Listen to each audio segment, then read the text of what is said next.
Back to live show. YCP అధినేత ప్రతిపక్ష నేత జగన్మోహన్ రెడ్డి నిన్న రాజధాని సందర్శించారు. రైతులకు ఇచ్చిన హామీలు అమలు జరగకపోవడం, అలాగే రాజధాని ప్రాంతంలో రైతులకు సంబంధించిన సమస్యలు అడ్రస్ చేయడానికి వెళ్లారు. అయితే అనేక ఆంక్షలు, రూట్ మ్యాప్లు మార్చడాలు ఈ నేపథ్యంలో ఆయన యాత్ర జరిగింది. అటు ప్రభుత్వం నుంచి ఆరోపణలు వచ్చాయి. ముఖ్యంగా జగన్మోహన్ రెడ్డి చాలా తీవ్రమైన కామెంట్స్ చేశారు. 48,000 ఎకరాలకు పైన చంద్రబాబు నాయుడు అధీనంలో భూమి పెట్టుకోవాల్సిన అవసరమే ఉంది, ఆయనకి భూదాహం లాంటి కామెంట్ చేశారు. కేవలం 2 నుంచి 3,000 ఎకరాలు సరిపోవా రాజధానికి? అయినా 3 ఏళ్ళు అవుతున్న రాజధాని కోసం ఒక్క ఇటుకు పేర్చారా? మొత్తం అంతా తాత్కాలికం అని చెప్పే రోజులు గడిపేస్తున్నారు.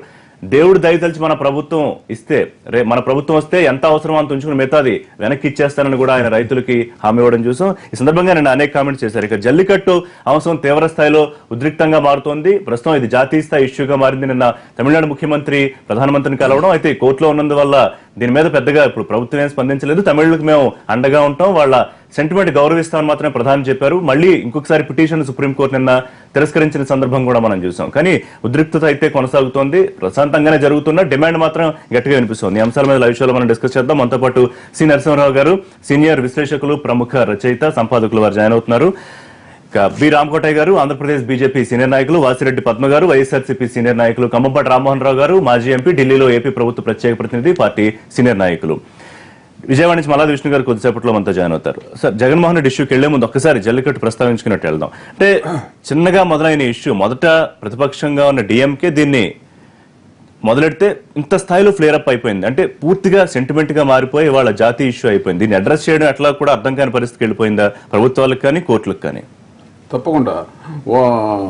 2000 సంవత్సరాల క్రితం తమిళనాడులో ఒక గ్రంథం ఉంది, శిల్పాధికారం అని.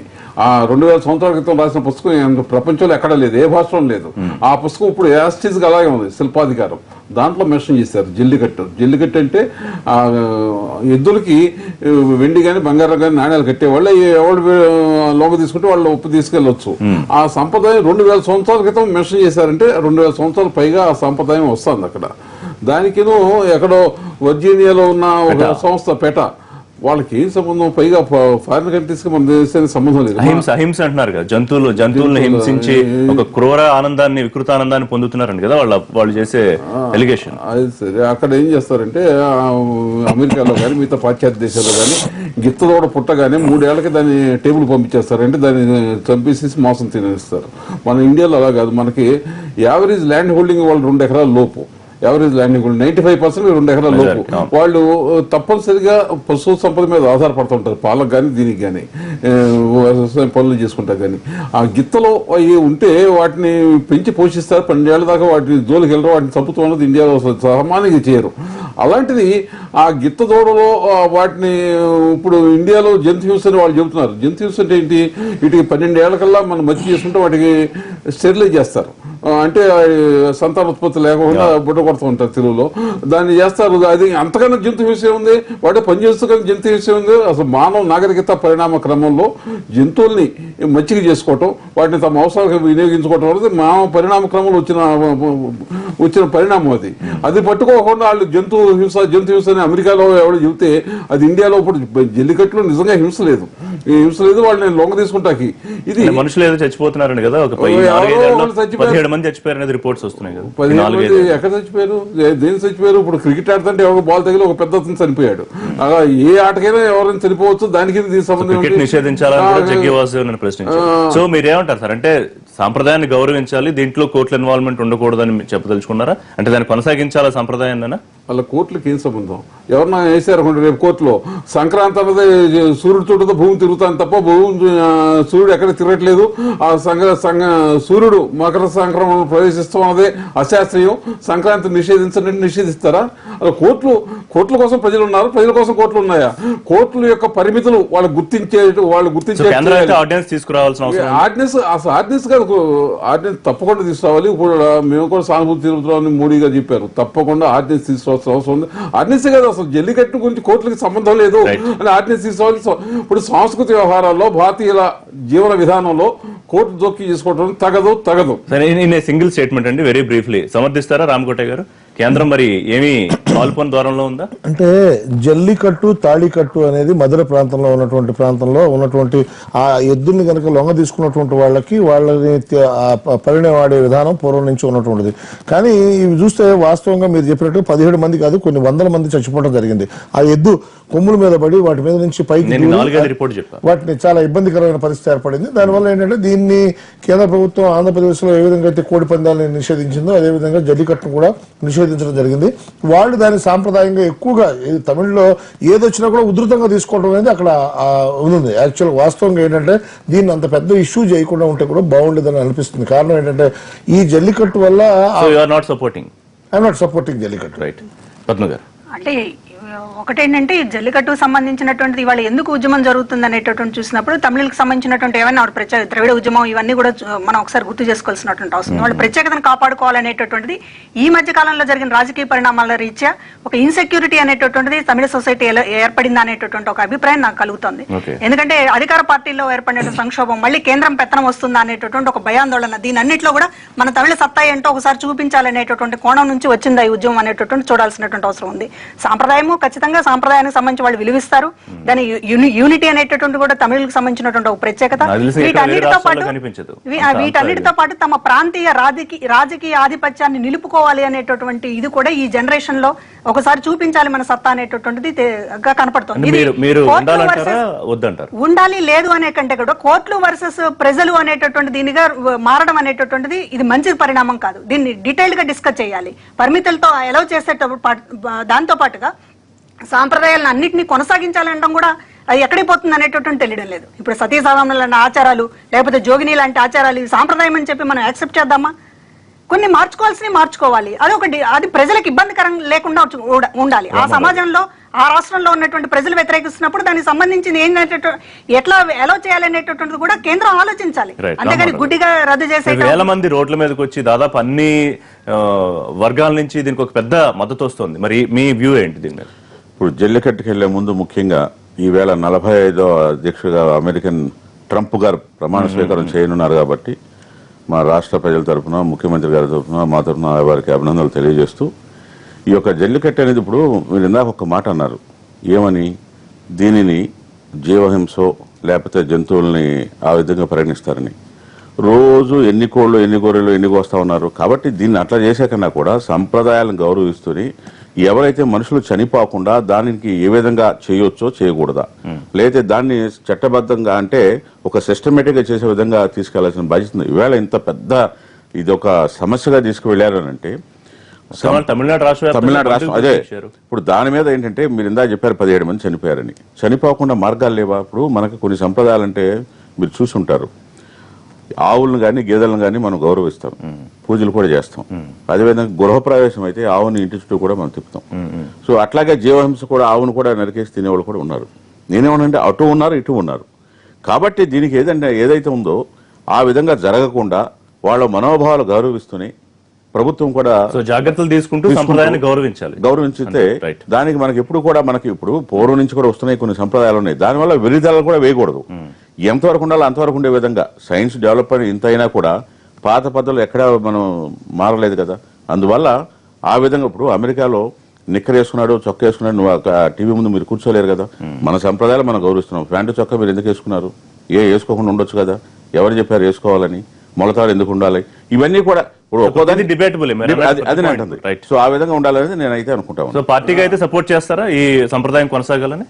సంప్రదాయాలు గౌరవించాలన్నా నేను చెప్పేది. సంప్రదాయాన్ని కొనసాగించాలి అక్కర్లేదని ఎవరు నిర్ణయించాలి? ప్రజలు నిర్ణయించాలి, సమాజం నిర్ణయించాలి. కోర్టులు కాదు నిర్ణయించేది. కోర్టులకి ఏం సంబంధం? పద్మ గారు, అమరావతి సందర్శించారన్న సరే, దాని మీద 2.5 ఏళ్ల తర్వాత ఈయన నిద్రలేచాడా, మెలకు వచ్చిందా అని నిన్న తెలుగుదేశం పార్టీ ఎమ్మెల్యేలు అంటే ఇంత అభివృద్ధి చేస్తూ ఉంటే ముఖ్యమంత్రి అహర్నిశలు కష్టపడి మీకు ఎప్పుడో గుర్తొచ్చినప్పుడు రాజధానికి వచ్చి రైతులను రెచ్చగొడతారా? ఇది ప్రభుత్వం నుంచి చేస్తున్న కామెంట్. తర్వాత నిన్న జగన్మోహన్ రెడ్డి గారు ఇంకో కామెంట్ చేశారు, 3 ఏళ్ళు అవుతున్నా ఒక్క ఇటుకు కూడా పేర్చలేదని. జరుగుతున్నాయిగా తాత్కాలిక సచివాలయం ఒకటి కట్టారు, తర్వాత పరిపాలన అంతా అక్కడి నుంచే కొనసాగిస్తున్నారు. మరి ఎందుకు కామెంట్ చేశారు? అంటే ఈ ఒక్క ఇటుక అనేటటువంటి శాశ్వత నిర్మాణాల కోసమే ఆయన మాట్లాడింది. ఇవాళ సెక్రటరీ టెంపరీ అంటున్నారు, అసెంబ్లీ టెంపరీ అంటున్నారు.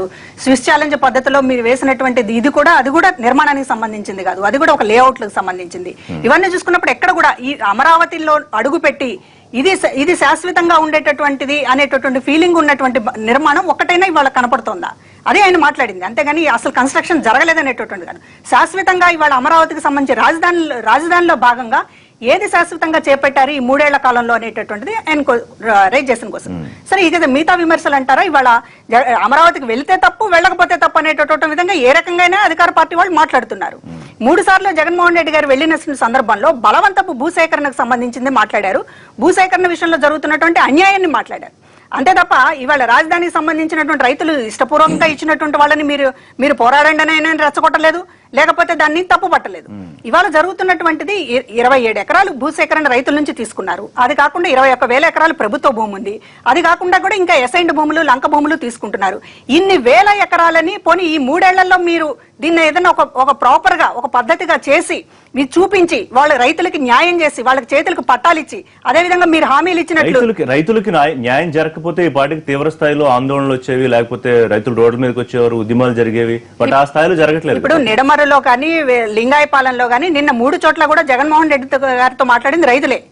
రైతులు తమకు జరుగుతున్నటువంటి అన్యాయం ఏ రకంగా జరుగుతుంది అనేటటువంటిది చాలా స్పష్టంగా చెప్పారు. వాళ్ళు వీధుల్లోకి రావాలి, లేకపోతే ముఖ్యమంత్రిని చొక్కా పట్టుకుని నిలదీయాలి, నిలదీయకపోతే వాడు ఏదో సర్దుబాటు అయినట్టు హ్యాపీగా ఉన్నట్టు కాదు. ఇక్కడ ఇష్యూ సమస్య అనేటటువంటిది రైతులకు సంబంధించినటువంటిది. ప్రతి సిఆర్డిఏ మీటింగ్ లో కూడా అభ్యంతరాలు వ్యక్తం చేస్తున్నారు. మాకు పట్టాలు ఎందుకు ఇచ్చారు, ఇవి దేనికి పనిచేయడం లేదు, ఇవాళ కనీసం ఒక లేఅవుట్ లేకుండా అక్కడ మాకు స్థలాలు చూపించారు, వాటిని అమ్ముకోవడానికి లేదు, దాన్ని ఏం చేయాలో తెలియనటువంటి పరిస్థితి. ఇంత ఆందోళన అనేటటువంటిది రైతుల్లో ఉందండి. సిఆర్డి వాళ్ళ అఫీషియల్ మీటింగ్ లో క్వశ్చన్ చేస్తున్నారు, ప్రతిపక్ష నేత వెళ్ళినప్పుడు మాట్లాడుతున్నారు, తమ సమస్యను చెప్తున్నారు. ముఖ్యమంత్రి గారికి కూడా చాలా సార్లు విజ్ఞప్తి చేశామనేటటువంటిది నిన్న చాలా మంది రైతులు చెప్పారు. ప్రధానంగా ఎస్సీలకు సంబంధించినటువంటిది, బీసీలు ఈ పేదవాళ్ళకి సంబంధించినటువంటి అసైన్డ్ భూములు ఏవైతే ఉన్నాయో వాటిలో జరుగుతున్నటువంటి అన్యాయం తీసుకుని వాళ్ళకి మిగతా వాళ్ళతో సమానంగా అన్యాయం చేస్తున్నారన్నారు. ముఖ్యమంత్రి దళితులకు పూర్తిగా అన్యాయం చేస్తున్నారనే స్టేట్మెంట్ ఇచ్చారు. దాని మీద రామ్మోహన్ గారు స్పందించే ముందు మల్లాది విష్ణు గారు విజయవాడ నుంచి మనకు లైవ్ లో అందుబాటులోకి వచ్చారు. లైవ్ షోలో మాజీ ఎమ్మెల్యే, కాంగ్రెస్ పార్టీ సీనియర్ నాయకులు. విష్ణు గారు నమస్తే అండి. సార్ నమస్తే sir. Right, welcome back to అండి. రామ్మోహన్ రావు గారు, ఒకటి ముందు నిన్న ఆయన కామెంట్స్ గురించి తర్వాత మాట్లాడుకుందాం. అసలు ఒక ప్రతిపక్ష నేత, ఒక పార్టీకి అధినేతగా ఉన్న నాయకుడు రాజధాని సందర్శించడానికి ఇంత పెద్ద సీన్ ఎందుకు క్రియేట్ అయింది? అంటే ఇన్ని ఆంక్షలు, లేకపోతే వాళ్ళు అనుకున్న రూట్ మ్యాప్ మార్చి ప్రభుత్వం ఇంకొక రూట్ మ్యాప్ ఇవ్వడం, లేకపోతే కొంతమందిని అడ్డుకోవడం, ఇట్లాంటి కార్యక్రమం అవసరమా? ఇప్పుడు రిషి గారు నిన్న చూశారు మీరు ఏం జరిగింది అక్కడ. భూమా నాగరెడ్డి గారి కుమార్తె, శాసనసభ్యురాలు, చిన్నపిల్ల, ఆవిడ తన కాన్స్టిట్యున్సీ ఆ యొక్క నియోజకవర్గంలో సమస్యలు ప్రజల సమస్యల మీద సెక్రటరీకి వెళ్తూ ఉంటే ఏ విధంగా ఏం చేశారండి? ఇదా మీ ప్రవర్తన? అంటే మీరు మహిళలను గౌరవించే ఇదా మీ పార్టీ విధానం? అంటే అసలు ఏ దిశగా మీరు ఆలోచన చేస్తా ఉన్నారు మీ పార్టీ? దాడి జరగలేదని నంబటి రాంబాబు విజువల్స్ చూశారు కదా, ఏ విధంగా రోడ్డుకు అడ్డుపడి ఏ విధంగా బిహేవ్ చేశారనేది జెండాలు పట్టుకుని విజువల్స్ అన్ని కూడా కనపడుతున్నాయని చూశారు. మీరు ఏమంటున్నానంటే, ఈ విధంగా మీరు ప్రవర్తన ఉంటే మీరు నిజంగా కూడా ఆ కట్ట మీద కనుక పరిగణిస్తుంటే ఇంకేం చేసి ఉండేవాళ్ళు? అదేవిధంగా అక్కడ ట్రైన్ తగలబెట్టిన సంగతి మనకు కనపడతా ఉంది. మీరు అసలు నిజంగా కూడా ప్రజా సమస్యలను స్పందించదలుచుకుంటే విధానం అదేనా? అంటే ఆ దిశగా మీ సంస్కృతి అదే? మహిళలను గౌరవించే విధానం అదే? ఓకే, లేదు ఆవిడ శాసనసభ ప్రజా సమస్యల మీద కాదు, లేకపోతే ఇంకోటి మిమ్మల్ని ఏమన్నా ఆవిడ అందా కారులో వస్తూ ఉంటే వస్తున్న శాసనసభ్యురాలని మీ ప్రవర్తన ఏ విధంగా ఉందనేది దాన్ని బట్టి మీకు అర్థమవుతుంది. 2, మీరేం చెప్తున్నారు? ల్యాండ్ గురించి మాట్లాడుతూ ఉన్నారు. ఈ యొక్క రాజధాని నిర్మాణం గురించి 33,000 ఎకరాలు సరిపోతుంది అంటున్నారు. నాకు రియల్ ఎస్టేట్ తెలియగానే ఏ రియల్ ఎస్టేట్ చేసేవాళ్ళని అడిగినా చెప్తుంది, 1 ఎకరం అభివృద్ధి చేయాలంటే, డెవలప్ చేయాలంటే 3,000 గజాల మించి ఏది ఉండదు. ఈవేళ అందులో 33,000 ఎకరాలని ఏదైతే తప్పుడు ప్రచారం చేస్తా ఉన్నారో, ఎందుకు అవసరం అంటున్నారు, జెన్యూన్గా మీకు అక్కడ ఉండేది 7,600 ఎకరాలు మాత్రమే అభివృద్ధికి ఉంది. ఇవాళ రైతులకు 1,400 గజాలు ఇచ్చేస్తున్నారు కదా 3,000 గజాల్లో. అదేవిధంగా రైతులకు ఇచ్చేసిన తర్వాత పార్కులు కానీ రోడ్లు కానీ ఏ విధంగా డెవలప్ చేస్తారు? అంటే నేనేమంటున్నానంటే, అనాగరికంగా మాట్లాడుతున్నారా, అవగాహన నుండి మాట్లాడుతున్నారా, లేదా నిస్పృహ నిస్సాయిత మాట్లాడుతున్నారని ఇవాళ ప్రజలకు కూడా చర్చ. జగన్మోహన్ రెడ్డి గారు తీసుకునే మెయిన్ ఇష్యూ ఏంటంటే బలవంతపు భూసేకరణ. అదే దానికి చెబుతున్నా. అసలు బలవంతం అనే పదానికి నిర్వచనానికి జగన్మోహన్ రెడ్డి మాట్లాడే నైతిక హక్కే లేదు. ఎందుకంటున్నానంటే, వాళ్ళ తండ్రి ముఖ్యమంత్రిగా ఉన్నప్పుడు, ఈవేళ తన ముఖ్యమంత్రిగా ఉన్నప్పుడు కాకరాపల్లిలో కాల్పులు జరిగినాయా, సోంపేటలో కాల్పులు జరిగినాయా? ఈవేళ 23,000 మంది రైతులు ఇచ్చిన భూమిది ఒక్క రైతు, ఒక్క కాల్పు, ఒక్క ధర్నా, ఒక టెంట్ వేశారా? లేదే, అంతమందిని కంట్రోల్ ఎవరైనా చేస్తారా నిజంగా వాళ్ళు ఇవ్వదలుచుకోకపోతే? 2, ఈ కాకరాపల్లి సంఘటనలే కాదు, జగన్మోహన్ రెడ్డి గారు ఇవాళ 12 ఛార్జ్ షీట్లు ఉన్నాయి అంటే కేవలం ఆ భూమి ఏదైతే పక్కనే ఉందో 28,000 ఎకరాల వ్యాన్పిక్, అదేవిధంగా లేపాక్షికి, అదేవిధంగా సిటీలో కూడా మీకు ఇప్పటికి వెళ్తే కూడా మీకు తెలుస్తుంది పక్కనే ఏదే ఐటీ పార్క్ అన్నారు, తర్వాత ఇంకొకటి కూడా పెట్టుకొచ్చారు. సో ఈ ల్యాండ్స్ అలాట్మెంట్ అన్నీ కూడా క్విట్ ప్రోకో కింద 12 కేసుల్లో 8 కేసులు ఉన్నాయి ల్యాండ్ విషయం మీద. అందువల్ల మీరు అనుసరించిన విధానం మేము అనుసరించట్లా, కాగు తప్పు పట్టింది. ఏది 1,00,000 ఎకరాలు మీరు తీసుకుని ఎక్కడా కూడా అభివృద్ధి జరగలేదనేది. కాబట్టి ఈవేళ తెలుగుదేశం ప్రభుత్వం వచ్చిన తర్వాత మేము ల్యాండ్ ఏదైతే రైతులకు ఇచ్చినా, ఇంకొకటి కూడా ఉంది, వీళ్ళు ఇంకో ప్రచారం చేస్తా ఉన్నారు, రైతులకు మేము నష్టపరిహారం అనే దాని మీద. నష్టపరిహారం గురించి మాట్లాడదాం. ఆయన కొన్ని లెక్కలు కూడా చెప్పారు. విష్ణు గారు, 2 అంశాలండి. ఒకటి, ముందు జగన్మోహన్ రెడ్డి నిన్న అమరావతి పర్యటించిన అంశం కొంత రాద్ధాంతం జరిగింది. ముందు రోజు దాని మీద విమర్శలు వచ్చాయి. నిన్న వెళ్ళినప్పుడు కూడా ఈ అఖిల ప్రియ గారు వారి కారుని అడ్డుకోవడం ఇలాంటి కూడా కొన్ని జరిగాయి. ముఖ్యంగా ఇక్కడ ఏంటంటే భూముల బలవంతపు సేకరణ అనేది జరుగుతోందా? జరిగితే రైతులందరూ ఇప్పటికే పెద్ద స్థాయిలో బయటకు వచ్చి దీన్ని అడ్డుకునే ప్రయత్నం, లేకపోతే నేను జగన్మోహన్ రెడ్డి గారు అంటూ కోర్టులకు వెళ్ళి ఆపుదామన్న ప్రయత్నం, ఇట్లాంటివి ఏవో జరిగేవి. ఏదో కొంతమంది మాత్రమే అడ్డుకుంటున్న పరిస్థితిని జగన్మోహన్ రెడ్డి పెద్ద స్థాయిలో చిత్రీకరిస్తున్నారా? సార్, ఇప్పుడు రాజధానిలో జరుగుతున్నటువంటి విషయాల మీద నిన్న జగన్మోహన్ రెడ్డి గారు వెళ్ళటాన్ని తెలుగుదేశం ప్రభుత్వం కానీ పార్టీ కానీ తప్పు పట్టడం సరైనటువంటి చర్య కాదు. ఇందాక రామ్మోహన్ గారు మాట్లాడిన అన్ని కూడా అభూత కల్పనలు, అబద్ధాలు, అసత్యాలు. ఎట్లా మరి కేసులు ఎందుకంటే ఇప్పుడు ఆ డిస్కషన్ కాదు, అది మళ్ళీ మాట్లాడదాం మనం. ప్రతిదానికి కాదు రామ్మోహన్ గారు, ప్రతిదానికి మీరు ఇచ్చినటువంటి రాజధాని నిర్మాణంలో మీరు 33,000 ఎకరాలు తీసుకున్నప్పుడు అక్కడ ఏ పార్టీ కానీ లేకపోతే జగన్మోహన్ రెడ్డి గారు కానీ ఇతర పార్టీ నాయకులు కానీ పోయి మీరు రాజధాని నిర్మాణానికి భూములు ఇవ్వద్దని ఏమైనా చెప్పారా? మీరు బలవంతంగా ఎక్స్ప్రెస్ హైవేలకి లేకపోతే ఇతర దానికి సంబంధించినటువంటి కొంతమంది బలవంతంగా భూసేకరణ చేపిస్తున్నప్పుడు నిన్న వెళ్ళారు. అది కూడా ఇంకా పక్కనే ఉన్నారు. కాదండి రామ్మోహన్ గారు, నేను మాట్లాడిన తర్వాత మీరు చెప్తారు. నేను స్ట్రైట్ గా అడుగుతున్నా, మీరు ప్రభుత్వ ప్రతినిధిగా ఉన్నారు అక్కడ. నేనేమనుకుంటున్నానంటే మీరు 28 గ్రామాలలో అర్హులైనటువంటి వారందరికీ పెన్షన్లు ఇస్తానన్నారు. మీరు ఇప్పటికీ కూడా అర్హులైనటువంటి మిగతా సంక్షేమ పథకాలు వదిలేసేయండి, భూముల విషయంలో బలవంత భూసేకరణ జరుగుతోందా? నేను అడిగేది రిలేటెడ్ టు అమరావతి సార్, వేరే జనరలైజ్ గా మాట్లాడట్లేదు. నేనేమంటున్నానంటే ఆయన బలవంతపు భూసేకరణతో పాటు ప్రతిపక్ష నేత ఇంకా అనేకమైనటువంటి విషయాల్ని రేజ్ చేశారు. దానికి సమాధానం చెప్పాల్సినటువంటి బాధ్యత రామ్మోహన్ గారి మీద ఉంది. ఆ ప్రాంతంలో బలవంతంగా భూసేకరణ చేస్తామని చెప్పని నోటిఫికేషన్ ఇచ్చారు. నోటిఫికేషన్ ఇవ్వడం కూడా తప్పు అని అంటున్నాము. 33,000 ఎకరాలు ఉన్నప్పుడు ఒక 1,500 ఎకరాలు సంబంధించినటువంటి దానికి మీరు బలవంతంగా భూసేకరణ చేస్తామని చెప్పారు. అది కూడా కాకుండా 33,000 ఎకరాలు తీసుకున్న రోజున మీరేం చెప్పారు? సంవత్సర కాలంలో ప్లాట్లు డెవలప్ చేసి విడగొట్టి అందరికీ ఇస్తామని చెప్పారు. ఇచ్చారా? ఇప్పటి వరకు కూడా 2.5 సంవత్సరాలు అయింది. అక్కడ దళితులకు సంబంధించి 250 ట్రాక్టర్లు ఉన్నాయి. ఆ ట్రాక్టర్లకు ఉపాధి కల్పిస్తామన్నారు. ఇప్పటివరకు ఇచ్చారా మీరు? అక్కడ స్కిల్ డెవలప్మెంట్ కార్పొరేషన్ పెట్టి అక్కడ ఉపాధి కోల్పోయినటువంటి వారందరికీ కూడా ఉపాధి ఇస్తామన్నారు. మీరు ఇప్పటివరకు ఇచ్చారా? అక్కడ నర్సరీలు పెడతామన్నారు. దళితులకు సంబంధించినటువంటి భూముల్ని వాళ్ళు ఎప్పుడో ప్రభుత్వాలు వాళ్ళకి పట్టాలు ఇస్తే అవి కూడా బలవంతంగా తీసుకునేటటువంటి ప్రయత్నం ఈ ప్రభుత్వం చేస్తా ఉంది. అక్కడ ఉన్నటువంటి సమస్యల మీద ప్రభుత్వము కానీ ప్రభుత్వం తరఫున మంత్రులు కానీ పోయి ఎప్పుడైనా మాట్లాడారా? అంటే నిన్న ప్రతిపక్ష నేత వెళ్తానంటే ఏ రూట్లో వెళ్ళాలో కూడా మీరే డిసైడ్ చేస్తారు. అందుకని కాంగ్రెస్ పార్టీ మీటింగ్ పెట్టాలంటే ఎట్నుంచి ఏ దారిలో వెళ్ళాలో కూడా మీరే డిసైడ్ చేస్తారు. అంటే రాజధాని ప్రాంతం అంతా కూడా మీకు సంబంధించినటువంటి ప్రైవేట్ ప్రాపర్టీ కింద తయారు చేసుకుంటారా? పులివెందులకు మాత్రం మీరు పాత పథకాలు పులివెందులకు సంబంధించి విష్ణు గారు, 1 సెకండ్. రామకోట గారు, మీ రెస్పాన్స్ ఏంటి? అంటే రాజధాని అనేది అందరికి సంబంధించిన ప్రాంతం, కానీ దీన్ని ప్రభుత్వం ప్రైవేట్ ప్రాపర్టీగా చూస్తోందా? విష్ణు గారు, అది పరిపూర్ణంగా ఆలోచన రాహిత్యమైనటువంటి విధానం. కారణం ఏంటంటే అక్కడికి వెళ్ళి క్షేత్రస్థాయిలో వెళ్ళి చూడటం కోసం ఎవరికి అభ్యంతరం లేదు, దాని గురించి ఎటువంటి అభ్యంతరం లేదు, దాని గురించి మాట్లాడడానికి తెలుగుదేశం ప్రభుత్వం మాట్లాడలేదు, ఎవరు మాట్లాడలేదు. కాకపోతే ఏంటంటే అభూత కల్పన మాట్లాడటం. ఇప్పుడు ఏమంటున్నారంటే విష్ణు గారు మాట్లాడినా లేకపోతే పద్మ గారు మాట్లాడినా ఎవరు మాట్లాడినా కూడా జగన్మోహన్ రెడ్డి గారు వెళ్ళారంటున్నారు. యాక్చువల్ గా రైతులు స్వచ్ఛందంగా వచ్చి ఇచ్చిన తర్వాతే రాజధాని నిర్మాణం కొనసాగింది. కొంతమంది ఇవ్వని ప్రాంతంలో ఎక్కడైతే జరుగుతున్నాయో వీటి గురించి మాట్లాడుతున్న దాని గురించి మాట్లాడుతున్నాం. ఇదేంటంటే దేశంలో అభివృద్ధి కార్యక్రమం జరుగుతున్నప్పుడు రైతులు ఇబ్బంది పడుతున్న మాట వాస్తవం. ఈ క్రమంలో ఏంటంటే కొద్దిగా ఇబ్బంది పడే కార్యక్రమం ఏముందనేది ప్రజలకి వాళ్ళ తరఫు నుంచి మీరు వకాల్తా తీసుకుని ప్రాపర్ గా కనుక చేస్తే తప్పకుండా పరిష్కరించడానికి అవకాశం ఉంది. సిఆర్డీఏ ఆఫీసర్స్ రెడీగా ఉన్నారు, అన్ని రకాలుగా ఉంది. అంటే ప్రాపర్ గా చెప్పడం అంటే ప్రాపర్ గా అంటే అసలు నిజంగా ఎక్కడైందో చెప్పకుండా ఊరినే పేపర్ లోకి వెళ్ళిపోయి ఏమంటే మాకు ఇక్కడ అన్యాయం జరుగుతుందని చెప్పకుండా ఏ ఇష్యూ జరుగుతుంది, ఏ రైతుకి ఇబ్బంది పడుతున్నారు. ఎగ్జాక్ట్లీ. ఇప్పుడు నిన్న ఎక్కడైతే సమస్య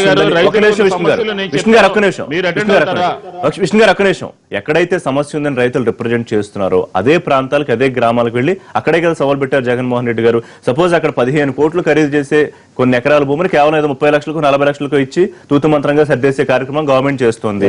ఇట్లాంటి కార్యక్రమం ఉందని ఆయన కామెంట్ చేశారు. అసలు ఎక్కడ ఉంటుందండి మీకు అర్థం కాలేదు. అంటే ఏంటి, రైతులు కూడా రియల్ ఎస్టేట్ చేయడానికి సిద్ధపడుతున్నారు. అలా కాదు కదా. ఇప్పుడు పక్కనే 30,000 రూపాయలు యాక్చువల్ గా 20 లక్షల రూపాయలు ఉండే పొలాన్ని ఇవాళ 1400 గజాలు ఇచ్చారంటే దానికి 1 crore రూపీస్ మనకు మనీ వస్తుందని దాని అర్థం.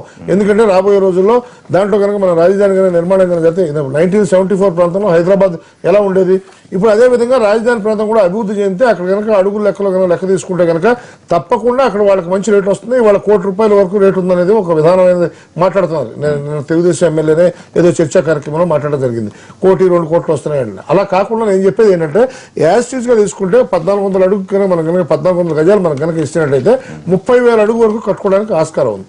30,000 అడుగు కనుక కట్టుకుంటే అడుగుకి ₹400 ల్యాండ్ కాస్ట్ కనుక మనం తీసుకుంటే 1,20,00,000 రూపాయలు న్యాయబద్ధంగా వాళ్ళకి వస్తుంది. అలాంటిది మీరు 30 కోట్ల రూపాయలు ఎకరం 30 కోట్లు ఉండేది ఎక్కడ ఉందండి మనకి హైదరాబాద్ మధ్యలో 15 కోట్లు ఖరీదు చేసే ఎకరాకు 30 లక్షలే ఇస్తున్నారు. 15 కోట్లు అసలు ఎక్కడ చేస్తుందండి? 15 కోట్లు అంటే మీకు గజం ఎంత వచ్చినట్టు 4,840 కనుక 15 కోట్లు మీరు డివైడ్ చేస్తే దరిదాపుగా ఒక 60-70 వేల రూపాయల పైన దాటి వెళ్ళిపోతున్నట్టు అవుతుంది. అది జరిగే ప్రాంతం కాదు. 60-70 వేల రూపాయల గజం ఉండేది ఎక్కడ ఉంటుంది చెప్పండి?